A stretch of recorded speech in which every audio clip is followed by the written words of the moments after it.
As I glanced around the nearly bare room, I asked, "Are you ready to leave yet?" A sigh escaped from my companion.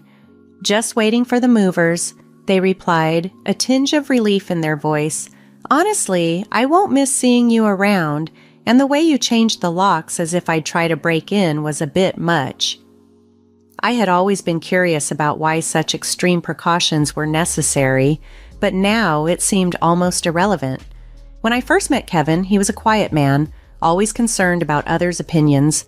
Post-marriage, he became the epitome of a henpecked spouse. A week after I settled into my new home, Kevin appeared desperate. "It's me, open up," he urged. I pretended not to recognize him, meeting his panic with feigned ignorance. "I'm Carol, a 34-year-old working part-time 4 days a week. It's been 3 years since Kevin and I tied the knot. We don't have children, but I believe we could still find happiness together. In our marriage's early days, we'd stay up late discussing our dreams for the future. Both of us were novices in love, cautious at first, but I thought there was genuine enjoyment in each other's company. Let's be that couple that grows old together," I suggested one night. "Yeah, I like that idea. Maybe, 3 kids? A boy and a girl?" "That's exactly what I was thinking," he agreed. These light-hearted exchanges were delightful to someone who had little interest in love or marriage. Meeting Kevin was unexpected. We met at a party I attended out of obligation, not enthusiasm. He seemed to be there under similar pretenses, and we bonded over our shared disinterest, gradually becoming friends. At the time, he was serious, a bit reserved but always kind to me, which I found quite charming. Then, unexpectedly, he proposed. "Carol, will you marry me? I want to make you happy." "What? But we're not even dating yet." "Right," he acknowledged, his proposal unwavering. His unexpected question didn't push me away. Instead, it made me consider the possibility of a life with him. "If you're okay with me, then yes, I accept." His joy was palpable, and in that moment, I remembered why life sometimes throws us these unforeseen fateful curves. When Kevin proposed, I wholeheartedly believed that marrying him would lead to a happy future. We rushed into marriage, tying the knot just 2 months after our first meeting. Given our limited experience in romance, our journey was clumsy at times, but that added to our adventure. However, about a month after we moved in together, I began to notice a stark difference between my expectations and the reality of our marriage. One day, Kevin approached me with a serious look, more intense than usual. "Carol, there's something I need to discuss," he said solemnly. I was taken aback when he asked me to consider quitting my job to become a homemaker. This request was unexpected. He had never expressed any dissatisfaction with my working before, and it marked the beginning of a confusing shift in his behavior. "Why would you ask that?" I questioned, puzzled by his sudden change. "When you work, it makes me feel unneeded," he confessed. "Did someone suggest that to you?" I asked, trying to understand his sudden insecurity. "No, but at my company, all the other men's wives stay at home. It's just how things are there," he explained. I had been clear from the start of our marriage that I intended to keep working, especially since saving money was crucial for our plans. Kevin's new insistence baffled me. "But we agreed I would continue working after we got married, didn't we?" I reminded him.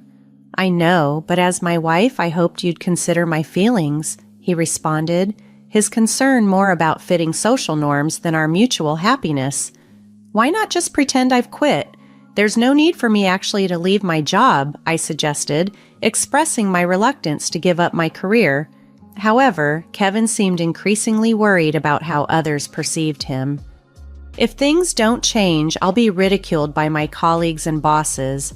I'm supposed to be the head of this household, aren't I? Please, just do as I ask," he pressed, unwilling to listen to my reasoning. "I can't make such a decision immediately.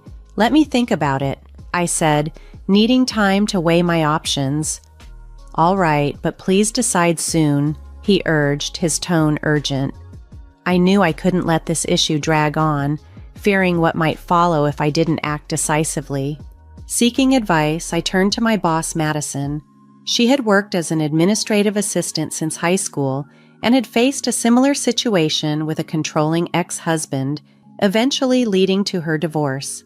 Now, she was a dedicated single mother and someone I greatly admired. That must have been tough, I mused, considering divorce as I reflected on her strength and resilience. Navigating the early days of our marriage, Kevin and I found ourselves at a complex juncture. It's tricky since we're newlyweds, I pondered, contemplating the implications of quitting my job. I haven't fully thought this through, but leaving my position will make it difficult to find a replacement. I shared my concerns with Madison, my boss, who had become a mentor to me. I don't plan to quit immediately, I explained. I'm looking for a way to keep working, if possible. Perhaps we could maintain my current part-time schedule for the time being. Switching to full-time might draw too much attention. That's a wise approach, Madison agreed, supportive of my decision to negotiate with Kevin. If he still objects, we could propose reducing my hours officially to part-time. That sounds like a sensible plan.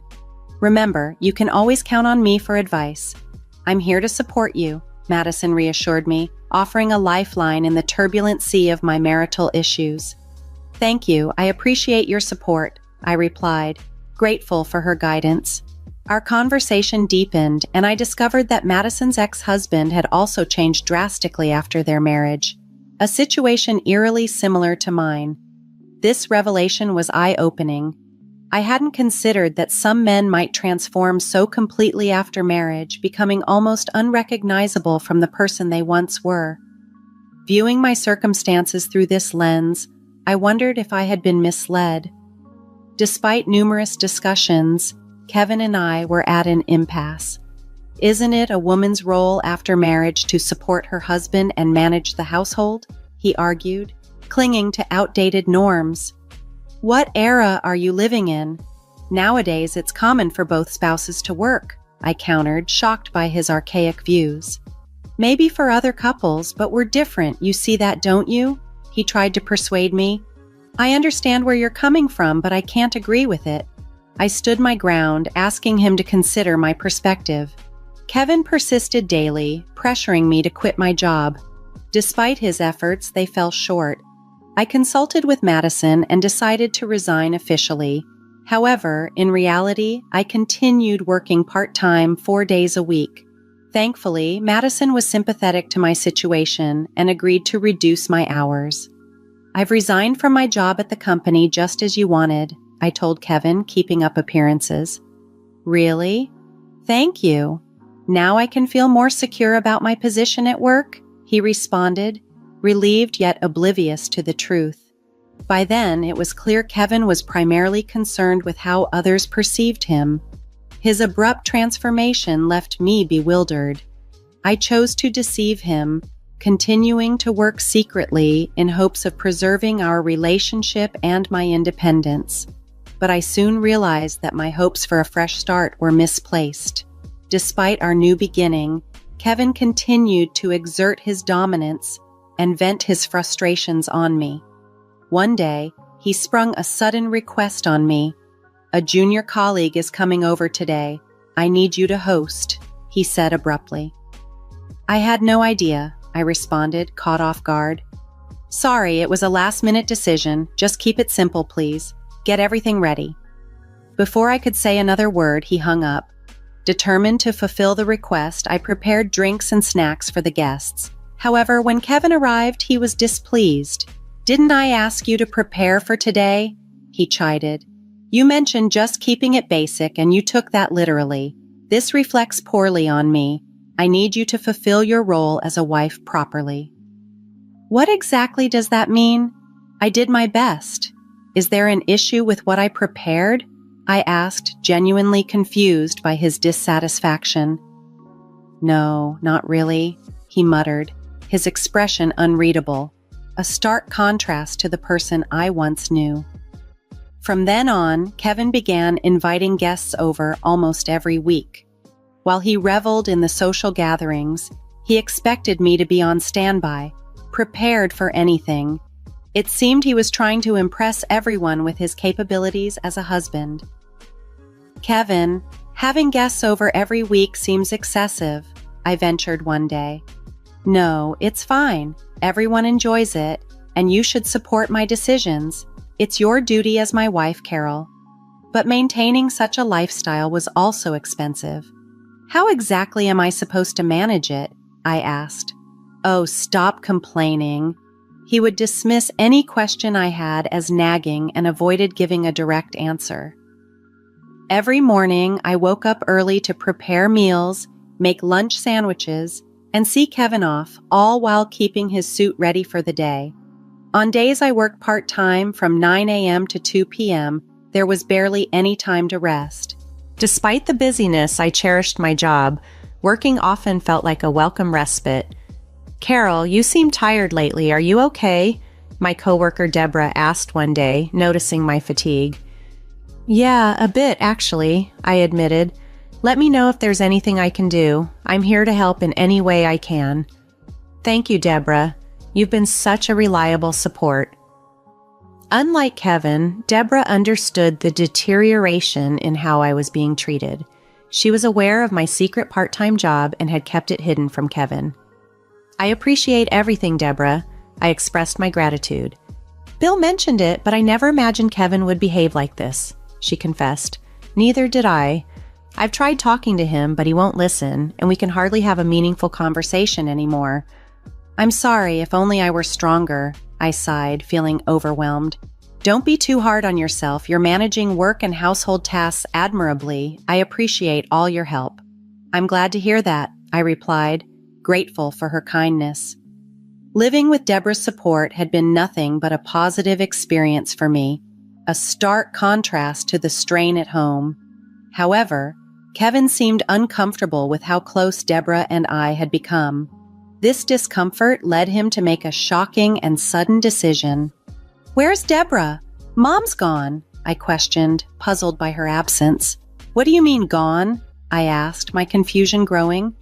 Mom's getting older, and I thought it would be best for her to be in a facility, he replied nonchalantly. You actually placed her in a home? My voice cracked, barely hiding my disbelief. Yeah, just finished settling her into the new place. Now I have the house to myself, he stated as if he had just completed a routine chore. I was at my parents' home when this happened, and the fact that he unilaterally decided to place his mother in a facility shocked me. She was older, yes, but not to the extent that she required full-time care. It became clear to me that he had sent Deborah away to have the house to himself. When I visited Deborah at the facility, she looked surprised yet resigned. I'm sorry it had to come to this, I apologized. No, it's not your fault, Deborah reassured me. I never expected him to go to such lengths. I'm afraid of what he might do if I resist. I'll miss you, but I'll manage. If you need anything, you're always welcome here, she added, trying to offer some comfort. Thank you, I replied, feeling the weight of the situation. Afterward, we moved from our previous home into my in-laws' house. Despite managing the household diligently, Kevin never acknowledged my efforts or showed any gratitude. The idea of having children, once a topic of eager discussion, now seemed completely out of reach. Kevin often disregarded me, preferring to spend his time away from home. Additionally, he began imposing arbitrary rules. No matter how late he returned, I was required to stay awake until his arrival. If I happened to wake up later than him in the morning, he would become upset. What time will you be home today? I asked one evening. I'm not sure. Just stay up until I get back, okay? He instructed. One day, after a similar exchange, when Kevin returned home, I noticed something unusual.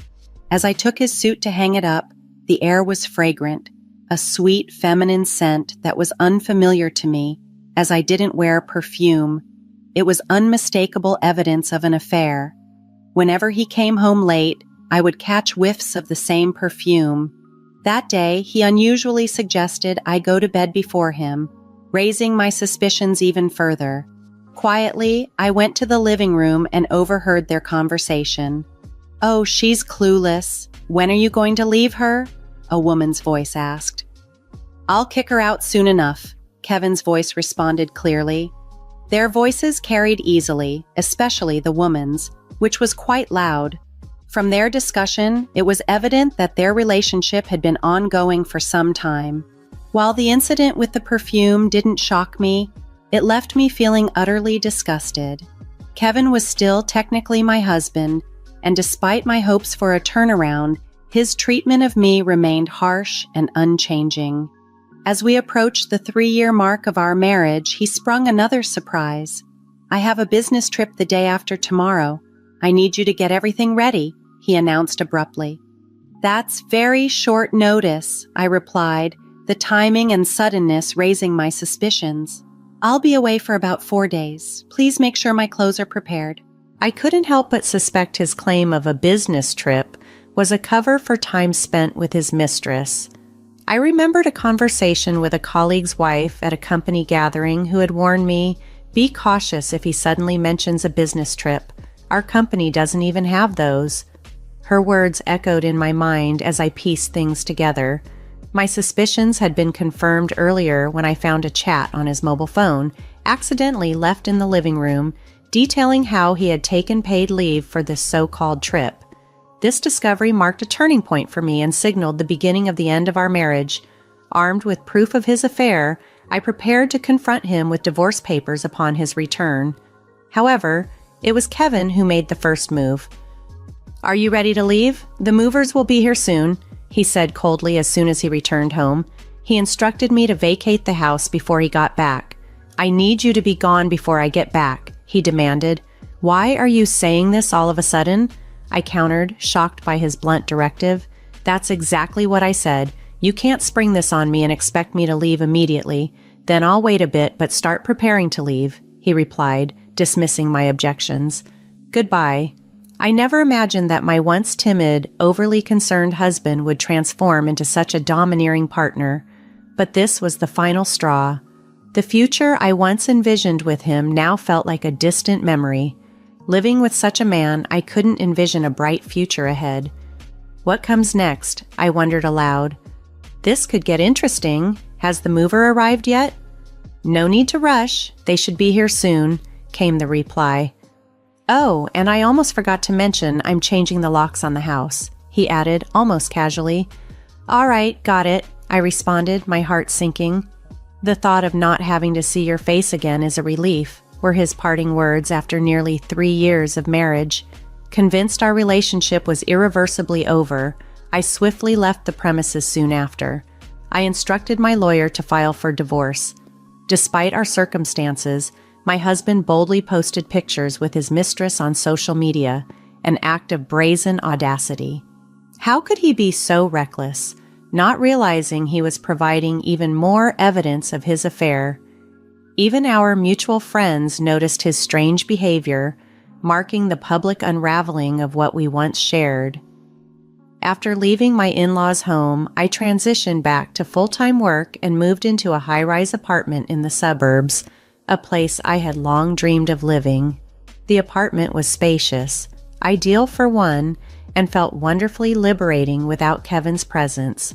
About a month after settling in, I was jolted one morning by the doorbell. Peering through the monitor, I was stunned to see Kevin standing outside.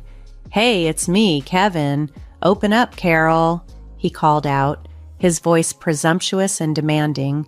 His sudden appearance and the entitlement in his tone were beyond my comprehension. Deciding to feign ignorance, I thought it might be more amusing than outright rejecting him.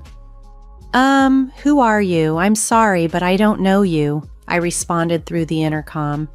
"Don't tell me you've forgotten your husband's face.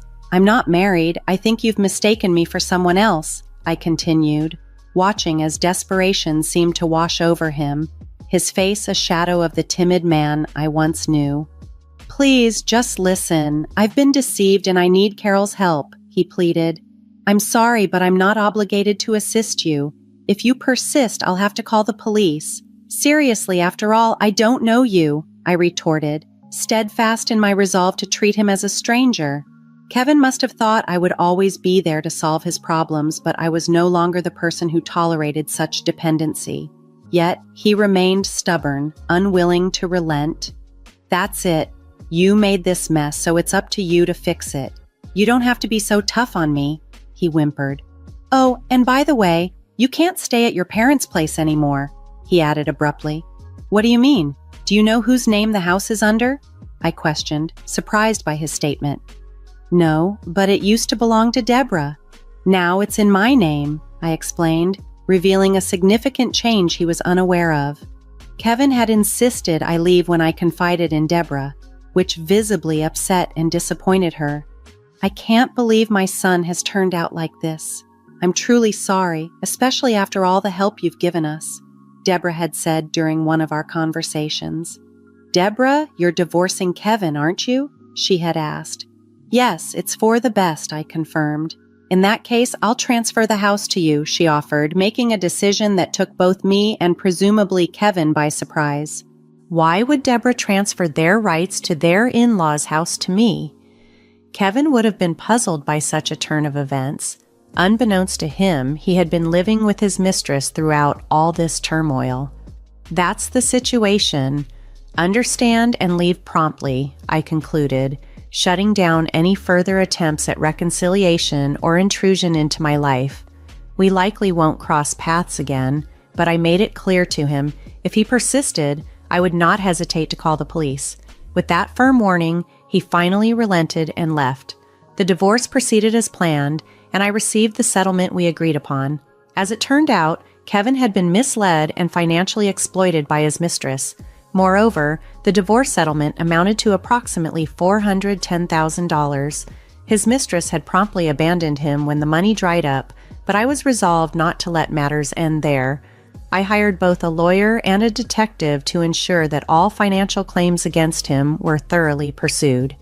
Additionally, I was seeking a further divorce settlement claim which looked to secure over $22,000 more. Furthermore, the ownership of the house was officially transferred to me. I had insisted that Kevin vacate the premises, and though he initially resisted, legal proceedings left him with no choice but to comply. As for his current whereabouts, I remained blissfully unaware and frankly uninterested. His company eventually caught wind of the photos he had posted with his mistress on social media. Unable to endure the scrutiny and his past facade of an extravagant lifestyle, Kevin chose to resign voluntarily. This outcome seemed inevitable, given his true character. If I had one last thing to say about the entire ordeal, it would be this: I don't dwell on it. I am divorced now, but I view it as a learning opportunity, an opening to move forward positively. My bond with Deborah endures, and I intend to focus on my career independently and relish life as a single individual, embracing all the freedom and opportunities it offers.